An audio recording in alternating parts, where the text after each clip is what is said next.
Olá pessoal, bom dia, boa tarde ou boa noite a todos. Mais uma vez espero que vocês estejam bem.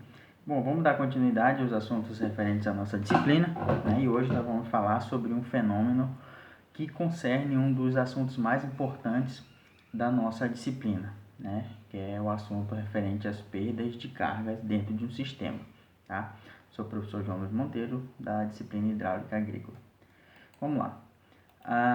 Bom, para a gente primeiro entender o que de fato é essa tal de perda de carga, a gente tem que primeiro entender um sistema.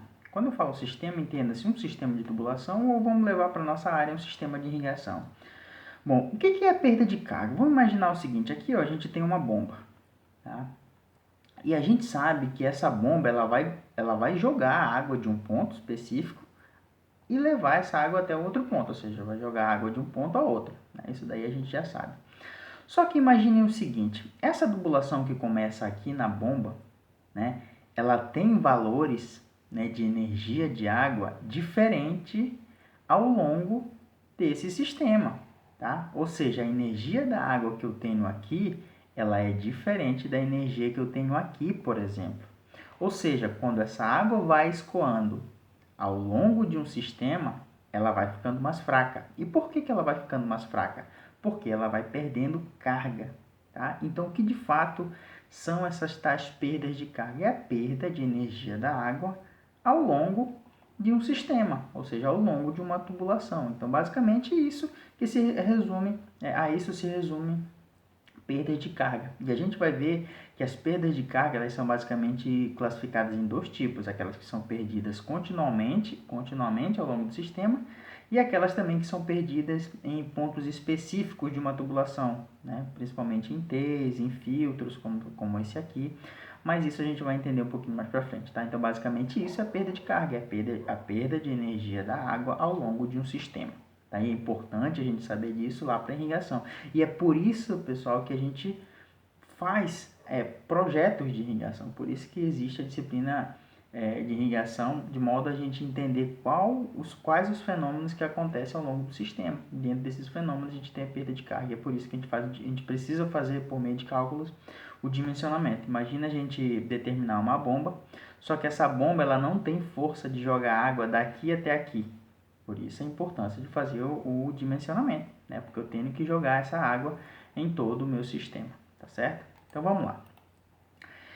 Antes de a gente chegar de fato nas perdas de cargas, eu quero que vocês já tenham esse entendimento, né, de sucção e recalque. Vamos entender o que de fato é sucção e o que é recalque. Quando a gente está falando de sucção e recalque, a gente está falando das tubulações referentes a um sistema.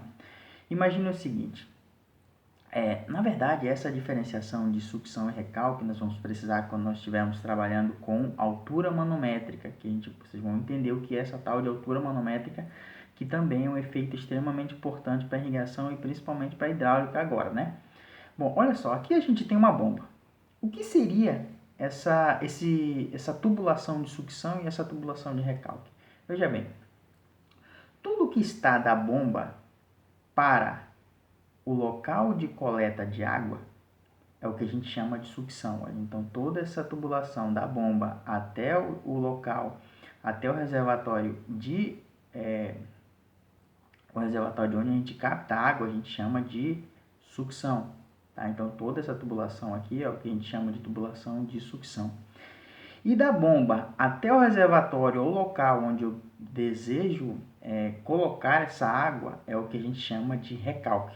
Tá? Então, só para a gente diferenciar, ter essa diferenciação de recalque, que é o que está acima da bomba, e sucção é o que está abaixo. A gente precisa entender isso, porque quando nós estivermos trabalhando com altura manométrica, nós precisaremos fazer o dimensionamento, tanto da tubulação de sucção, no caso essa aqui, quanto a tubulação de recalque, que é essa tubulação aqui. Tá? Então, basicamente, essa é a diferença de sucção e recalque, tá? Mas isso é um assunto que nós veremos na próxima aula, né? Que é a aula referente ao cálculo de altura manométrica.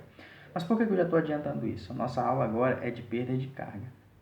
Quando nós estivermos trabalhando com altura manométrica, nós precisaremos calcular perdas de carga da tubulação de recalque e também das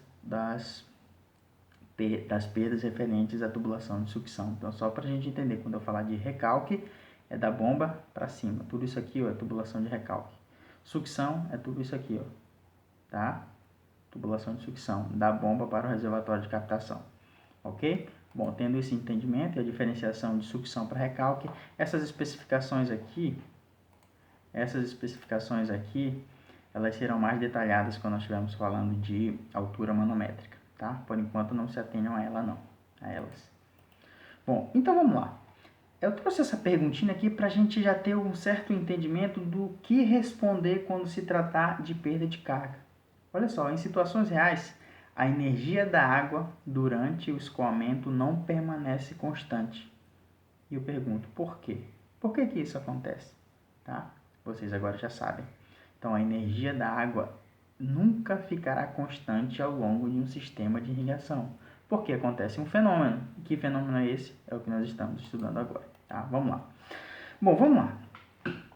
Perda de carga, como eu falei, é a perda de energia ou perda de carga ao longo de um sistema. E essas perdas de carga são divididas basicamente em dois tipos, que eu quero que vocês tenham em mente e saibam diferenciar esses dois tipos de perda de carga, que são essas, as perdas de cargas localizadas e temos também as perdas de cargas contínuas.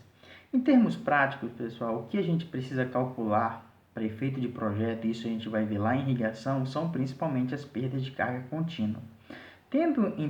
Tendo os valores já dimensionados de perda de carga contínua, a gente consegue estimar as perdas de cargas localizadas, que geralmente os protocolos aceitam até 10% de perda de carga localizada das perdas de carga contínua. Ou seja, em termos de projeto de sistema de irrigação para dimensionamento de bomba, calculamos as perdas contínuas, 10% dessas perdas equivalem às perdas de carga localizada. Mas isso é uma coisa para irrigação.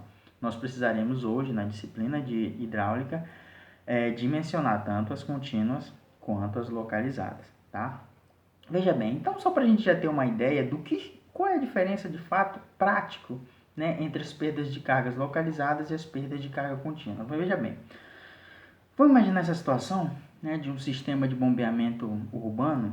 Aqui eu imagino que a gente quer encher uma caixa d'água que está em cima de uma casa, né? A gente tem toda a tubulação de sucção, que é da bomba para baixo até aqui, onde é a captação de água, e nós temos a tubulação de recalque.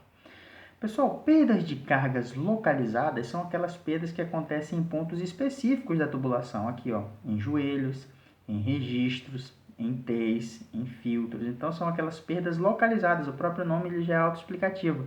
Então são aquelas perdas que acontecem aqui, perdas que acontecem aqui, aqui, aqui e assim por diante. Então basicamente essas são as perdas de cargas localizadas. E quais são as perdas de cargas contínuas? São aquelas que acontecem ao longo do sistema. Então aqui eu tenho perda de carga contínua, tenho perda de carga contínua, tenho perda de carga contínua e tenho perda de carga contínua e assim por diante. Então o somatório de todas essas perdas é que eu tenho a minha perda de carga total, tá? Então basicamente essa é a diferença entre as perdas de carga localizada e contínua, assim, em termos práticos. Calma aí, já volto. Meu celular está descarregando aqui rapidinho.